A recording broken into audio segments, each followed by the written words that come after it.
Last video में हमने discuss किए थे कि कैसे शेयर्स को इशू किया जाता है, शेयर्स को इशू करते समय क्या जर्नल एंट्रीज हमें पास करना है, कैसे कंपनी शेयर्स को इशू करती है, कैसे फेस वैल्यू के हिसाब से पैसा लिया जाता है।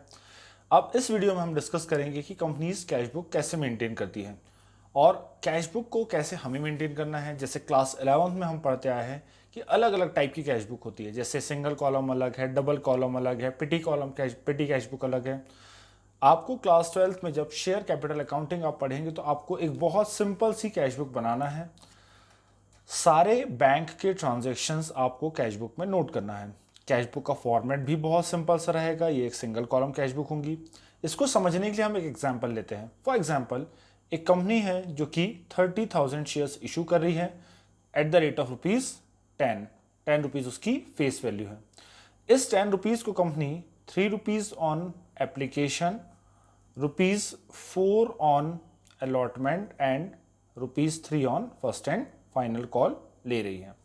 तो इस हिसाब से कंपनी 343 के फॉर्म में पैसा ले रही है। अब हमें देखना है कि इन ट्रांजैक्शंस को हमें कैसे अपनी कैश बुक में नोट करना है। तो कैश बुक का फॉर्मेट क्या रहेगा, यह है आपका कैश बुक का फॉर्मेट।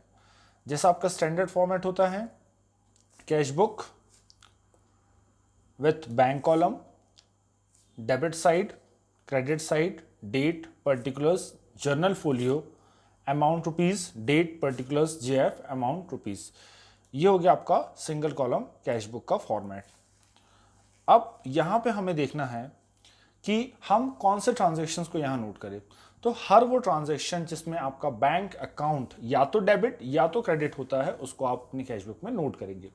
जैसे जितने बार कंपनी में पैसा आ रहा है और जितने बार कंपनी से पैसा जा रहा है, उन सारी चीज़ों को हमें यहाँ पे नोट करना है। अब हम ऑलरेडी डिस्कस कर चुके हैं कि company application, allotment, first call, ये 3 बार में पैसा ले रही है। यानी application, allotment and first call. अब यहाँ हमें देखना है कि कंपनी के पास कितने बार पैसे आ रहे हैं। 3 बार। देखते हैं कितने बार कितने पैसे आ रहे हैं।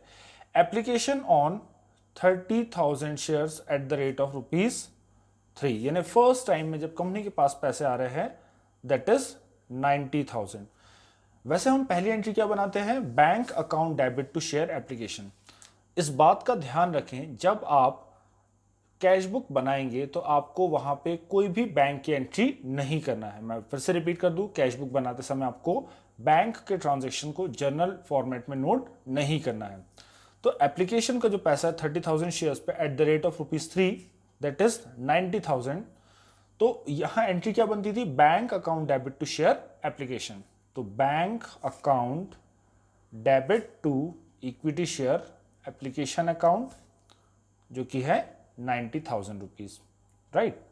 इसके बाद नेक्स्ट, अब अलॉटमेंट का पैसा मिलना है। अलॉटमेंट भी आपके सेम 30,000 शेयर्स पे, बट अलॉटमेंट का रेट अलग है, एट द रेट ऑफ ₹4। तो कंपनी को अलॉटमेंट के समय कितना पैसा रिसीव होना है, 1,20,000। ठीक है। तो जब अलॉटमेंट का पैसा ड्यू होने के बाद कंपनी रिसीव करती है तो फिर से बैंक अकाउंट डेबिट होता है। तो again bank account debit to equity share allotment account ₹1,20,000, 1,20,000 यहां पे हो गया। इसके बाद कंपनी फर्स्ट कॉल ड्यू करती है एज पर रूल्स, और उसके बाद शेयर होल्डर्स पैसा देते हैं, यानी कंपनी का फिर से बैंक अकाउंट डेबिट होता है।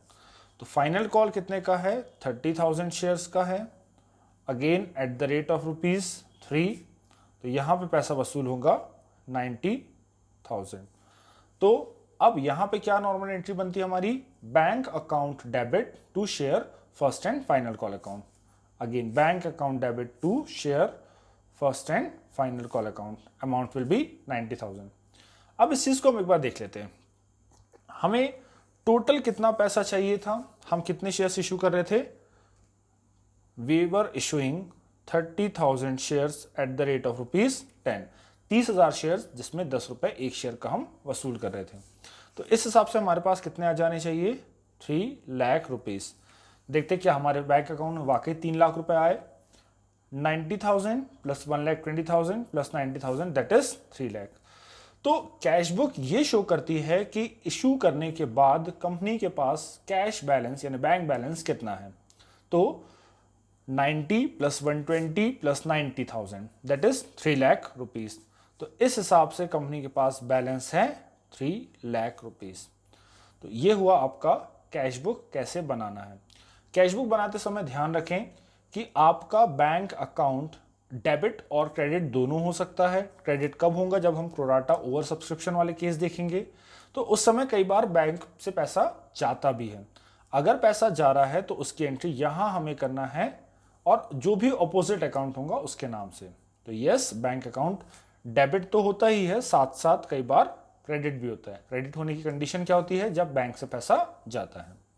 तो ये हुई हमारी कैश बुक कैसे बनाना है। और ये बात का जरूर ध्यान रखें, जब आप कैश बुक बना रहे हैं तो क्वेश्चन को अच्छे से रीड करें कि क्या वाकई क्वेश्चन में कैश बुक बनाने को कहा गया है। अगर कैश बुक बनाने को कहा गया है तो आपको पूरे जर्नल के फॉर्मेट में कोई भी बैंक की एंट्री पास नहीं करना है। और आगे चल के जब इनके क्वेश्चंस करेंगे तो आपको ये चीज़ें और अच्छे से क्लियर होंगी। तो ये एक बेसिक इंट्रोडक्शन था कि कैश बुक को कैसे बनाना है। इससे रिलेटेड अगर कोई डाउट हो या कुछ कन्फ्यूजन हो तो आप मुझसे पूछ सकते हैं।